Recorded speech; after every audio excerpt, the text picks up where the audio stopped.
Chapter 7, Albert's Journal of the Universe. 7th entry, A Dynamic Shift. September 2nd, 2045. Continued.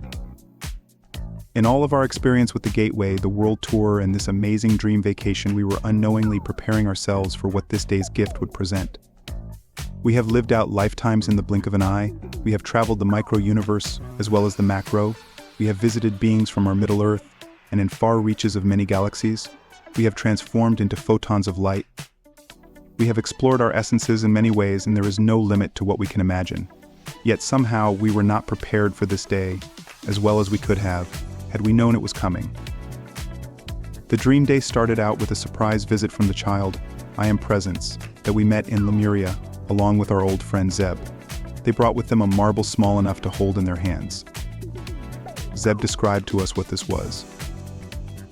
What I hold here is a world seed. It is missing the ingredients to plant it in the garden universe where it can grow and flourish. This seed of life can grow roots strong enough to support the most bountiful fruits this garden universe has ever tasted. Although it will not look like what your concept of a tree looks like, it is similar to what you call Mother Earth or Gaia. All of the elements of this seed are there for you to nurture your intent, as you will make up the final nutrient necessary for the celestial planting. A place in the galaxy has already been chosen. The child I Am Presence continued. Just as I offered the life force of my I Am Presence into the gateway, we are asking that you do the same to fertilize this beneficial seed. You experienced a lifetime with the loss of all concepts, teaching you what you need for this cosmic mission. Each of you will choose a single concept to bring to the free will beings that will inhabit this pearl in the heavens. You will not be able to manifest form to communicate your chosen concept, although you will find that all the elements are at your disposal. For many of us, the choice was clear. Brandon chose the concept of language, Penny chose the concept of sound or music, Myra chose health or healing, Charles chose molecular awareness, Seth chose duality for some reason, Mary chose the concept of emotions, Bill chose the concept of unlimited perspectives. Scout chose the concept of societies without the concept or knowledge of governments, Jasmine chose curiosity, and I chose the concepts of time-space. Each concept has multiple sub-concepts, and we had no idea how our hints would be interpreted by any free will sentient beings. We could only respond to those asking questions, and our responses had to be communicated through the natural elements of the world. We would be in the air, water, ground, fire, ether, plants, and everything that made up this world seed. This meant that we would also be within each of these beings, and they just had to come to an awareness of us as concepts for learning to take place. Jasmine's notion of curiosity naturally permeated the brightest of these beings, appearing to be a common trait among most life forms, particularly within those who identified as Huel. This curiosity was shaped by Bill's idea of multiple perspectives. Hundreds, then thousands of their years passed before they slowly started to communicate. First through emotions and empathy, and then by spoken language as they assigned sounds to have meanings, gave names to everything they encountered. They created scripts that could be passed from one generation to the next. Most everything was scribed by symbols or drawings at first, then as language progressed, the symbols were put together to represent sounds that held meaning, that would place a script into the minds of those that learned language. We observed as new interpretations of these concepts took on different paths of discovery and development. These beings were making it all up as they went along, then seeking validation followed by replication to spread the script they were creating. Only a small minority looked into the heavens, tracked the cycles, or became aware of the concept of time-space, but most of the other concepts would eventually lead to this concept quarry. The Huel beings traded equally among each other the goods and services needed to improve their daily existence. The concepts of honor and trust were instilled in the script that they were creating, although the duality of fraud and deceit showed great promise to a group of self-centered Huels. This small group would prove to cause havoc on the development of the Huel race. One thing that stood out to us as concepts observers was that when beings get stuck or fixated on one concept, it would cause a stall in the development or evolve Lu Shen of that species. It is like putting a puzzle together, ignoring all the pieces, except the ones you are focused on. That puzzle will never be completed.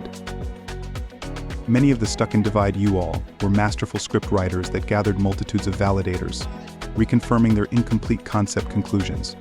The validators found it easier to follow the scripts of others by calling them authorities or learned scholars. The validators only did what they were told and gave up the capacity to create concepts on their own.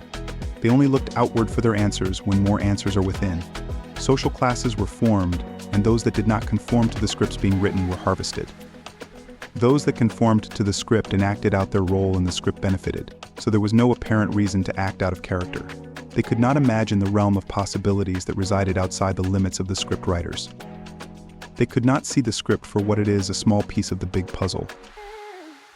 The Hewell Society became largely validators as concept creators dwindled in numbers to a point that they got ridiculed or shunned if conformity to the written script was ignored.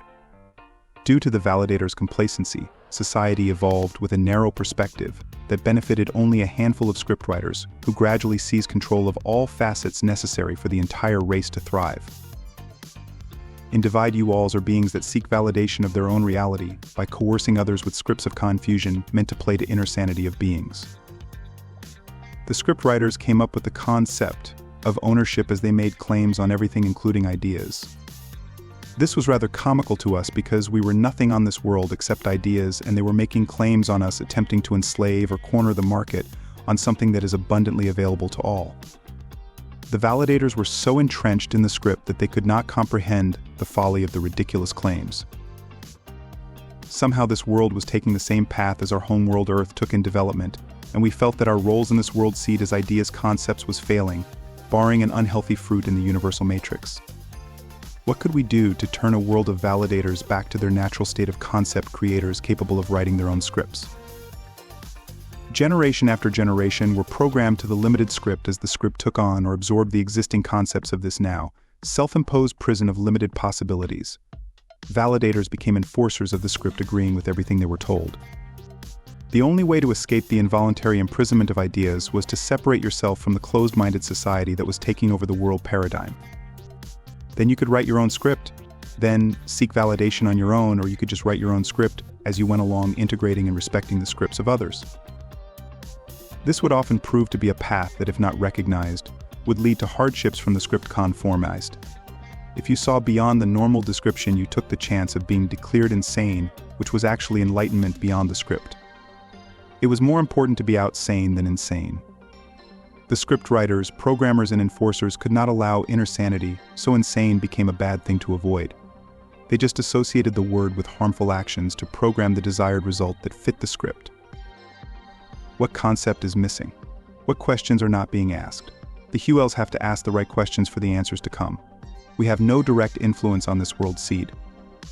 Even though we are limited to the concepts we choose for this playful mission, we were part of the elements that hold all the answers. The prefix con in their definition is the higher dimensions of the heart-mind. This is where we make everything up, create illusions that become real. Conciseness, concept, confusion, confiscation, constitution, consent, confidence, in other words, with the prefix con, all refer to the heart-mind and in ways creation. Just as FEAR is just false evidence appearing real, our minds create. Therefore, concept is a thought created by the heart-mind. In the small village of Craven in the Valley of Plenty was a small child with the curiosity needed to start asking the questions that even took us as a surprise. He was named Zepeda at conception, as the Hewell created a name for the possible child before the act of interaction took place. This was written into their script at the beginning of the ages on this world. Zepeda had a thirst for information that was not hampered by the limitations of the scriptwriters. He learned the script and how the script came about. He followed the scriptwriters back through his generations, looking back to the earliest scripts known. He looked at all the actors in the script doing their role without the hint of other possibilities.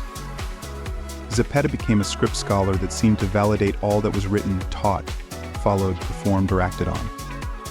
He also searched for old scripts that were destroyed by the script designers. Zepeda was also quick to notice how the script was written to favor the script designers and held little advantage for the average validator. With all the determination and wit he could muster, he set out to change the so-called master script that should act ally be written by all. The master script being pushed on society held only the perspective of the script designers. Because the now scribed laws were being enforced by the validators, it was not easy to step out of the script being claimed. Validators became subjects, servants and unknowing slaves to the script designers through sleight of hand and illusion. With honor and trust so deeply ingrained in the master script, it was hard for most validators to realize that fraud and deceit could thrive in the master script. One day after extensive travel and learning, Zepeda returned to his village of conception. He felt that a return to where his quest began would help with his questions. He saw that he began as a concept, formed by his mother and father. Looking back, he recalled how his development changed. He was influenced by his surroundings and what he was taught. He also recalled his unquenching thirst for data in this new realm of existence when he woke up as a baby. He noticed that the village had its own unique script, although it was quickly assimilating to the master script. Because the location of the village was isolated, the programming of the master script was not as prevalent. Our team of dream concepts, ideas, elementals concentrated out essences in this village for Zepeda to tap into. We could only hope that he would ask the right questions. Zepeda visited all of his favorite places from his childhood. While he was hiking in the mountains not far from the village of Craven, Zepeda took off his footwear to walk along the banks of a stream leading into Lake Craven that the village was founded near. After a deep contemplative hike, he sat on a rock with his feet in the water. He looked up into the heavens, reminiscing his whole existence. Placing all he had learned into a nutshell, he noticed that he had just begun learning. His thoughts were not mind chatter. What he was experiencing was more like a flash recapitulation. This would be our best chance to relay all of the concepts that we had to share. We could not enter Zepeda as photons or sparks of inspiration like we have done on previous journeys. He was in touch with Source, and we were just a neural pathway traveling with the elements. This was his intent alone that would allow our sharing. His questions came one right after another. With our limited assistance, his answers came just as quickly. To ask, then answer all of his questions would take volume, so it is best to just get to the main questions Zepeda ended with. What is my role? Creating positive progressive change with my fellow HULs. There are many answers to this question, and the answers lie in everyone. The answer that sparked Zepeda into action was his passion for learning. Then, the unexpected happened. Zepeda spoke. Spirits of the elements, I feel your presence. Show yourselves. Share your knowing. I am just a humble learner asking for friendship. How could he be aware of our existence? It was irrelevant, as his mere inquiry permitted us to reveal ourselves to him. Gradually, we manifested our presence, Mary and I initially, as shimmering photons upon the water, while others materialized as elements: air, water, and fire. Brandon, Charles, Penny, Bill, Myra, Seth, Scout, Jasmine, and the rest of our mice companions assumed forms recognizable to Zepeda.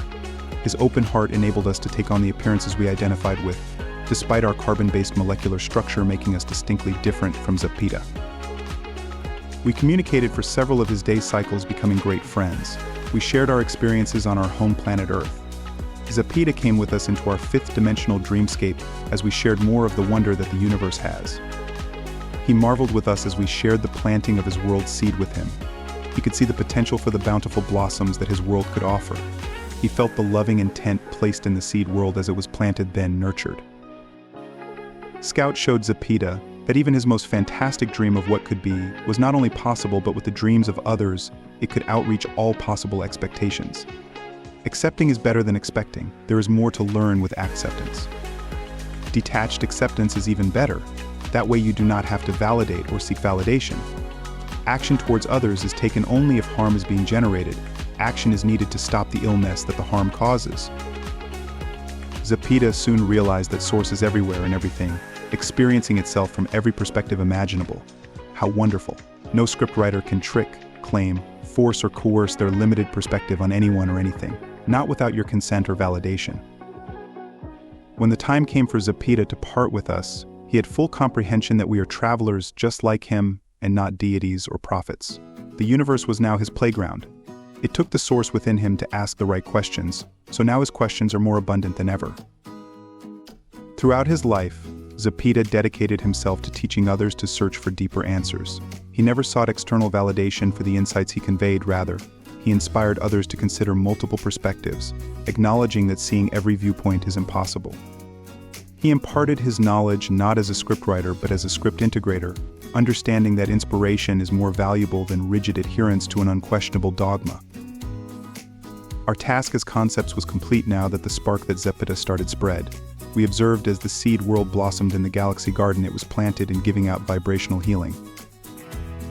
Zeb came back at the conclusion of our Dream Day journey to share a further surprise with us. Not long ago, Albert and I met for his first time in the city of Lemuria. When we planted the world seed, it was not planted in your linear time stream. It was millions of years before your Earth even existed. This was my first meeting with Albert and you cosmic explorers. In many ways, we have gone full circle. As you helped me at the beginning of my adventures, I now help you with your adventures. Zepeda was one of my early manifestations in the universal hologram. We are old friends. The hologram of agreed reality is as malleable as we can imagine. We can shape it however we like. We agree or validate reality into existence. What do we do with this knowledge concept? I say that we should be mindful of natural law, even as we learn to push the limits of natural law. Our comprehension of natural laws may change, but it still governs the universe. This concludes journal entry for another day on our dream vacation that was created with shared experiences of our whole family of mice and man. Wow. What lies ahead as our dream vacation is coming to a close. What fun. The Dream Day journey has taken some unexpected turns in the Delta Dream Realm reality. In a world where anything is possible, we are just beginning. I hope you're enjoying this fantastical dream. If so, please subscribe, like, and share.